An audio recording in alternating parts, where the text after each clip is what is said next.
দেখছেন না এখানে কেউ কিছু বলছে আপনাদের? আপনি যখন দাঁড়াইছেন আপনার অধিকার আছে দাঁড়ানোর। আপনাদের থেকে প্রশ্ন করেন, কিছু বলেন না। আপনারা উত্তর দিতে পারছেন না। আমরা এই উত্তর দিতে পারছি।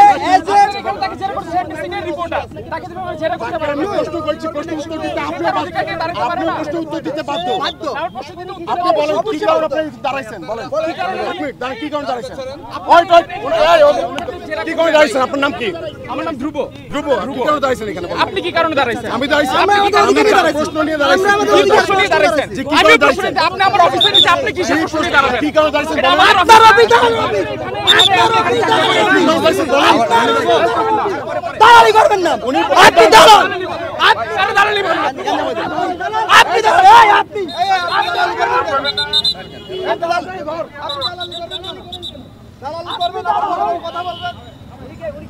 সমর্থনের দালালেরা, হুঁশিয়ার সাবধান, সমর্থনের দালালেরা, হুঁশিয়ার সাবধান, সমর্থনের দালালেরা, হুঁশিয়ার সাবধান, সমর্থনের দালালেরা, হুঁশিয়ার সাবধান, সমর্থনের দালালেরা, হুঁশিয়ার সাবধান, হুঁশিয়ার সাবধান, সমর্থনের দালালেরা, সমর্থনের দালালেরা, হুঁশিয়ার সাবধান, হুঁশিয়ার সাবধান, সমর্থনের দালালেরা, সমর্থনের দালালেরা, হুঁশিয়ার সাবধান, হুঁশিয়ার সাবধান, সমর্থনের দালালেরা, সমর্থনের দালালেরা। হুঁশিয়ার সাবধান।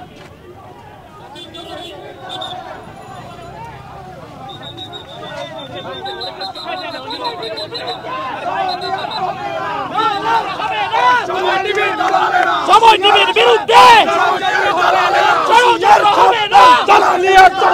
সময় টিভির বিরুদ্ধে ষড়যন্ত্র হবে না। সময় টিভির বিরুদ্ধে চলবে না, চলবে না।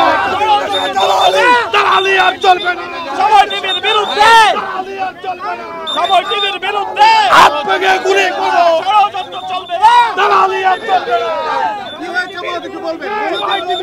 আমরা যখন এই ক্রান্তিকাল পার হওয়ার পরে সময় টিভি জনগণের পক্ষে কাজ করা শুরু করেছি, তখনই একটি গ্রুপ সময় টিভির উপরে চড়াও হয়েছে এবং আজকেও তারা চড়াও হয়ে আমাদের উপরে চড়াও হতেই এসেছিল। আমরা কাজ করার সুন্দর পরিবেশ, নিরাপদ পরিবেশ না পাওয়ায় আমরা আইন শৃঙ্খলা বাহিনীর দ্বারস্থ হই। তারা এসে সেই ষড়যন্ত্রকারীদের হাত থেকে আমাদেরকে রক্ষা করছে এবং তাহলে তারা কেন এরকম করছে? এবং আমাদের যে বক্তব্য যে আমরা যখন এতদিন পরে সময় টেলিভিশন সুন্দরভাবে জনগণের পক্ষে কাজ করা শুরু করেছি, তখনই কিন্তু এ ধরনের যে আন্দোলন যারা করছে আমরা তাদেরকে আজকে রাস্তায় দেখেছি। এর আগে যতদিন সময় টিভির বিরুদ্ধে এই অভিযোগ কেউ কেউ তুলেছে যে সময় টিভি সুন্দরভাবে কাজ করছে না, তখন কিন্তু আজকে যারা মানববন্ধন করছিল আমাদের সময় টেলিভিশনের ঠিক নিচে, তাদেরকে আমরা সে সময় রাস্তায় দেখিনি। আমরা সুন্দরভাবে কাজ করতে চাই। বর্তমান এমডি যিনি আছেন আহমেদ জোবায়ের, তার প্রতি আমাদের আস্থা রয়েছে। আমরা আস্থাভাজন তার প্রতি আমরা মনে করছি যে আমরা সুন্দরভাবে জনগণের যে সকল বিষয় তুলে ধরা উচিত সব তুলে ধরেই আমরা সুন্দরভাবে সময় টেলিভিশনের পক্ষ হয়ে তাদের জন্য কাজ করে যাব ইনশাআল্লাহ।